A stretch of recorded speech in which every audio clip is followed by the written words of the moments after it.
আসসালামু আলাইকুম। আপনারা অনেক কষ্ট করে ভিডিও দেখেন। একটা লাইক, কমেন্ট, শেয়ার, সাবস্ক্রাইব করলে হয়তো বেশি ক্ষতি হইতো না। আর একটা লাইক কমেন্টে একটা প্রবাসী বোনের ভাগ্য এতটাই খুলতো না যে সে বাংলাদেশের মাটিতে ৫ তলা একটা বিল্ডিং দিবে বা ৫ তলা একটা ঘর উঠবে বা ৫ পাখি জমি কিনতে পারবে। হয়তো কি হবে, একটা লাইক কমেন্টে একটা শেয়ারে আপনাদের উৎসাহ পাবে। তা আপনারা একটা লাইক, কমেন্ট, শেয়ার করবেন। কষ্ট করে যেহেতু ভিডিওটা দেখেন, এতটুকু কইরেন।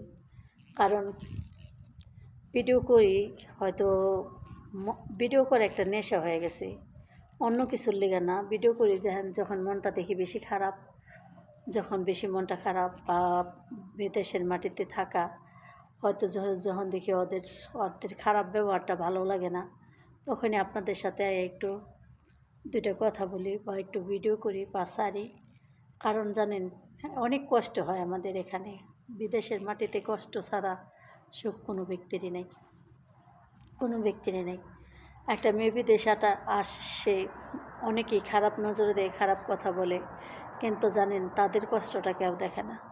প্রত্যেকটা মেয়েরা যে খারাপ হয় তাও কোনো কথা না, প্রত্যেকটা মেয়ে যে ভালো হয় তেমনও কথা না। যারা ভালো তারা বাংলাদেশের মাটির থেকেও ভালো, আর যারা খারাপ তারা বাংলাদেশের মাটির থেকেই খারাপ। একটা কথা ভাববেন, হাতের 5টা আঙুল যেমন সমান হয় না, প্রবাসী সব মেয়েরাও খারাপ হয় না। ভাগ্যদোষে হয়তো কেউ আসে প্রবাসের মাটিতে তাদের ভাগ্য পরিবর্তন করানোর লেগে, কিন্তু একটা দুঃখের ব্যাপার কি জানেন, ভাগ্য পরিবর্তন করতে আইসাও ভাগ্যর জায়গায় ভাগ্যই থাকে। আর ভাগ্য থাকে আমার আগে আগে, আমি থাকি সব ভাগ্যের পাশে। 4 আঙ্গুল কপালে বিধাতা যা লেখছে তা কখনো খণ্ডানোর মতো না।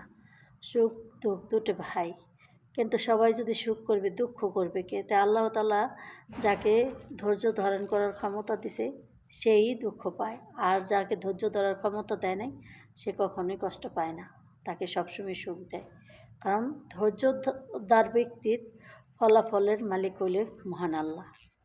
ধৈর্যকারীকে আল্লাহ পছন্দ করেন, ধৈর্যকারীকে আল্লাহও পছন্দ করে না, মানুষও পছন্দ করে না। কষ্টের ফল হয়তো আমরা এখন না পাই, হয়তো একদিন না একদিন পাবো।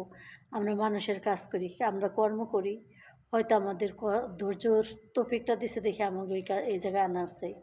আর যদি ধৈর্য না হয়তো তাহলে আমরা এখানে আসতে পারতাম না।